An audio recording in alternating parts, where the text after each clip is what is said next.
പ്രിയപ്പെട്ടവരെ, നമുക്ക് ഇനി നമ്മുടെ മഴ സാഹചര്യങ്ങൾ കൂടി ഒന്ന് പരിശോധിക്കാം. കാരണം എല്ലായിടത്തും മഴയില്ലേ, എല്ലാ സ്ഥലത്തും മഴ. പിന്നെ മാത്രമല്ല, വടക്കൻ ജില്ലകളിലൊക്കെ റെഡ് അലർട്ട് ഉണ്ട്. പ്രത്യേകിച്ച് കണ്ണൂരും കാസർഗോഡും വയനാടും കോഴിക്കോട് മലപ്പുറം ജില്ലകളിലൊക്കെ റെഡ് അലർട്ടാണ്. നമുക്കിപ്പം നമ്മുടെ ഈ സംസ്ഥാനത്തിൻ്റെ മറ്റ് ഭാഗങ്ങളിലൊക്കെ അലേർട്ടുകൾ വരുന്നതിനപ്പുറം വടക്കൻ ജില്ലകളിലൊക്കെ അലേർട്ട് വരുന്നു. പ്രത്യേകിച്ചും റെഡ് അലേർട്ടൊക്കെ പ്രഖ്യാപിക്കുക എന്ന് പറയുമ്പോഴത്തേനും നമുക്ക് ഒരു ആശങ്കയും ഒരു ചെറിയൊരു പേടിയും ഒക്കെ കൂടിയാണ്. കാരണം ഈ സമീപകാലത്തൊക്കെ ഉണ്ടായ സംഭവങ്ങളൊന്നും അത്ര സുഖകരമൊന്നും ആയിരുന്നില്ലല്ലോ. ഇതിനൊക്കെ പുറമെ 4 ജില്ലകളിൽ ഓറഞ്ച് അലർട്ടും ഉണ്ട്. അതും കണ്ണൂരും കാസർഗോഡ് അതുപോലെ വയനാട് ജില്ലകളിലെ വിദ്യാഭ്യാസ സ്ഥാപനങ്ങൾക്ക് അവധിയാണ്. മത്സ്യത്തൊഴിലാളികളോട് ജാഗ്രത പാലിക്കണമെന്ന് നിർദ്ദേശിച്ചിട്ടുണ്ട്.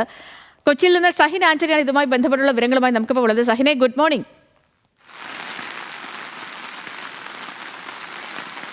Good morning Sethu. കൊച്ചിയിൽ നല്ല മഴയാണ്.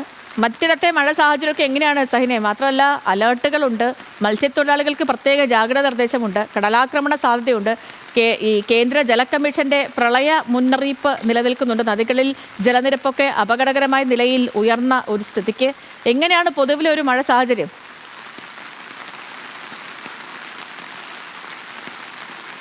സേതു, ശക്തമായ മഴയാണ് എറണാകുളം ജില്ലയിൽ ആകമാനമുള്ളത്. സംസ്ഥാനത്തും ഇത് തന്നെയാണ്. 4 ജില്ലകളിൽ റെഡ് അലേർട്ടുകളുണ്ട്. 7 ജില്ലകളിലടക്കം ഓറഞ്ച് അലേർട്ട് അടക്കം പ്രഖ്യാപിച്ചിരിക്കുന്ന ഒരു സാഹചര്യം കൂടിയാണ്.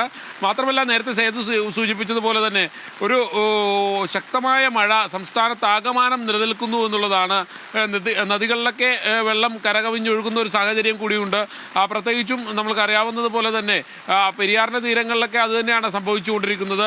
അതുകൊണ്ട് തന്നെ എല്ലാവരും ജാഗ്രത പാലിക്കണമെന്നുള്ള ഒരു അറിയിപ്പ് തന്നെയാണ് മുന്നേ സംസ്ഥാന സർക്കാരും കേന്ദ്ര സർക്കാരും എല്ലാം നൽകിയിരിക്കുന്നതും.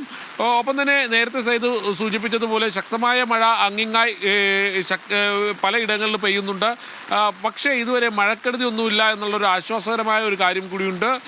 അത് വലിയ ആശ്വാസകരമാണ്. പക്ഷേ ഈ മഴ ഇങ്ങനെ തുടരുകയാണെങ്കിൽ അത് ജനജീവിതത്തെ കാര്യമായി തന്നെ ബാധിക്കുമെന്നുള്ളതാണ് മനസ്സിലാക്കാൻ കഴിയുന്നതും. എറണാകുളം ജില്ലയിലാകമാനം ഇന്ന് കാലത്തെ മുതൽ തന്നെ മഴ പെയ്യുന്നുണ്ട്. ഇപ്പോഴും കാര്യമായി തന്നെ മഴ പെയ്തുകൊണ്ടിരിക്കുകയാണ്.